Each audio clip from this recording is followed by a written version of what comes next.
ওপরে কি করছে? ক্যাকটাসটা কি হামাগুড়ি দিয়ে ওপরে উঠে গেছে নাকি ওকে কেউ রেখে এসেছে? ক্যাকটাসরা হামাগুড়ি দিতে পারে না জিমি। ওদের পা নেই। ও মাই গড। চলো অন্য দিকটাও দেখা যাক। এখানেও ধ্বংসাবশেষ রয়েছে। ভাই এখানটা একবার দেখো, গাছটা কিরকম দেওয়ালটাকে এদিক ওদিক থেকে পুরো জড়িয়ে ধরেছে। তোমাদের কি সবার এখানে ভালো লাগছে? যেহেতু আমি একটা চান্স পেয়েছি তাই আমি হ্যাঁ বলবো। ঠিক আছে, একে আমরা ছেড়ে দিলাম। তোমাদের দুজনের ভালো লাগছে? না, বক্সের ভেতর পিৎজা ছিল না, তাই না? এর সাথেই পঞ্চম দিনের সূর্য অস্ত যেতে শুরু করলো, আর আমরা ক্যাম্পে ফিরে যাওয়ার আগে সবাই একসাথে মিলে পাহাড়ের চূড়ায় উঠলাম। তোমরা ছাড়া আর কারোর সাথে পাহাড়ের চূড়ায় উঠে আমি এতটা মজা পেতাম না। Thank you. হয়তো রক জনসনের সাথে উঠলে পেতাম, ও আচ্ছা। কিন্তু তাছাড়া আর কারোর সাথে নয়। ভাই একটা কথা বলতে চাই, এটা আমার সারা জীবন মনে থাকবে।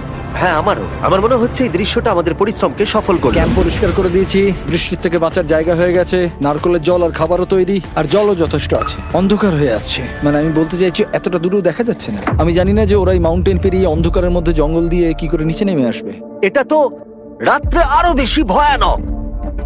আউ, ক্যাকটাস, আউ, কি হলো? কি একটা ছিল এইখানে। কিন্তু এটা আমরা জানতাম না যে রাত্রের অন্ধকারে কাঁটা আমাদের কাছে সব থেকে বড় বাধা ছিল না। কিছু দূর পরে আমাদের রাস্তা শেষ হয়ে গেছিল, আর সেটা জঙ্গলের একদম মাঝখানে হওয়ায় সমস্যা আরো জটিল হয়ে পড়লো।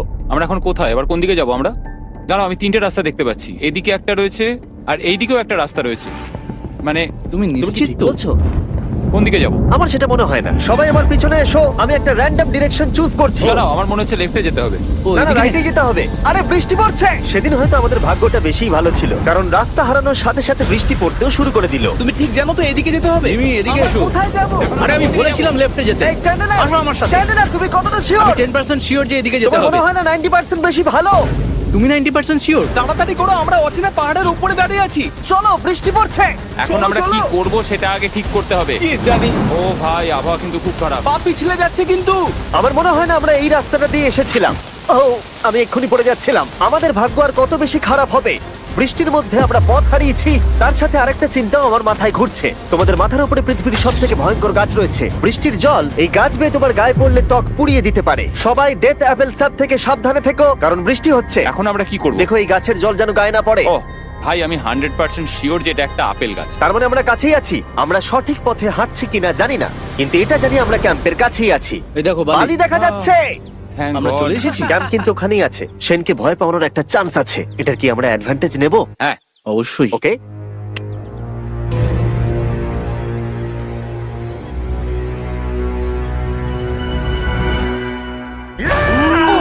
ও মাই গড, তোমরা আমাকে ভয় পাইয়ে দিয়েছো। আমরা পেরেছি। আমরা ফিরে এসেছি। আমি ডিনার আর নারকেলের জল রেডি করে রেখেছি। বাহ, খুব ভালো।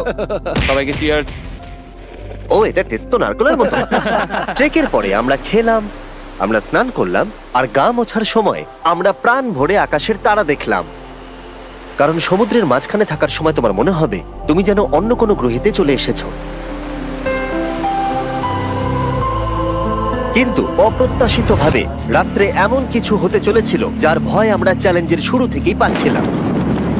পুরো ভিজে গেছে। বন্ধুরা, বাজে খবর আছে। আমাদের শেল্টারের উপরে অনেক জল জমে গেছে। আমি জানি না আমাদের এর তলায় থাকাটা সেফ হবে কিনা। আমাদের শেল্টারকে আপগ্রেড করার অনেক চেষ্টা করা সত্ত্বেও ঝড়ের সময় জল ছাদের উপরে জমছিল। আমাদের উপরে অনেক জল রয়েছে। আচ্ছা, জলের ভারে স্ট্রাকচারটা ভেঙে পড়বে না তো? আর যদিও আমাদের এই সময় ঘুমের খুবই প্রয়োজন ছিল, তবু আমাদের উঠে এই সমস্যার মোকাবিলা করতে হলো। ও মাই গড, অনেক জল জমে আছে। আমাকে সারা রাত ধরে এই বৃষ্টি একটু ঘুমোতে দেয়নি, আর খুব জ্বালিয়েছে। আর 2 ঘন্টা বৃষ্টি হবার পরে এই ভাঙা ক্যাম্প এবং ভেজা বিছানা দেখে মনে হচ্ছে না আজকে রাত্রে আমরা আর একটু ঘুমোতে পারবো। রাত্রি বেলায় এমন বৃষ্টি, এটা এই চ্যালেঞ্জের সব থেকে বাজে এক্সপিরিয়েন্স। আমি খুবই ক্লান্ত।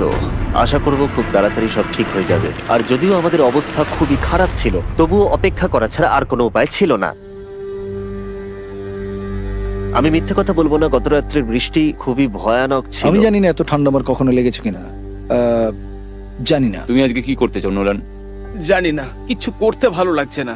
আমার আর এখানে থাকতে ভালো লাগছে না। এই জায়গাটা আর আমার ভালো লাগছে না। আমি মিথ্যে বলবো না, আমি সত্যিই ক্লান্ত হয়ে পড়েছি আর আমি বাড়ি যেতে চাই। এবার এই আইল্যান্ডটা মনে হচ্ছে আমাদের পরীক্ষা নিচ্ছে। এই সব কিছু যেন একটা দুঃস্বপ্নের মতো মনে হচ্ছে। আর 6 দিনের শারীরিক পরিশ্রমের পরে আমাদের মানসিক অবস্থাও খারাপ হতে শুরু করেছিল। এভাবে শুধু প্যাকড ফুড খেয়ে বাইরে বেশিক্ষণ রোদের মধ্যে ঘোরা যায় না। মনে হচ্ছে আমার এবার শরীর খারাপ হবে। আমার সত্যি এটা মনে হচ্ছে, আমার মাথা ব্যথা করছে, আমি খুবই ক্লান্ত।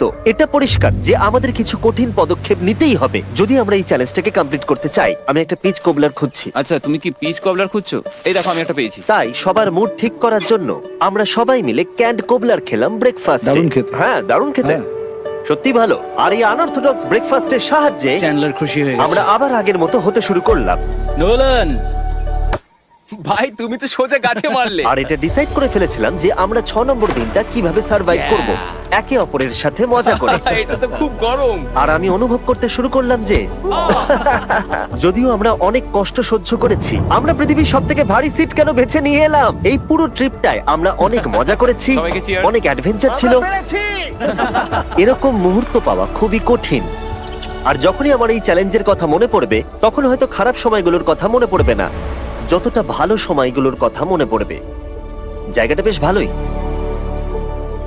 আর আমাদের চ্যালেঞ্জের 6 নম্বর দিন অবশেষে শেষের মুখে।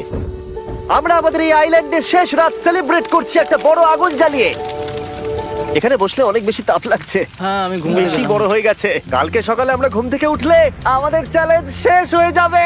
আর 7 নম্বর দিনে যেই সূর্য উঠলো, এখান থেকে বেরোতে হবে। আমরা ক্যাম্পটাকে ভেঙে দিয়ে চারপাশ পরিষ্কার করে একটাই কথা ভাবছিলাম, এখান থেকে বেরোনোর কথা, আর কোনোদিন এখানে ফিরে না আসার কথা। আর এখান থেকে বেরোনোর আগে আমি একটা কথা বলতে চাই, ভিডিওটা দেখার জন্য সবাইকে অনেক ধন্যবাদ। তোমাদের জন্যই এই সব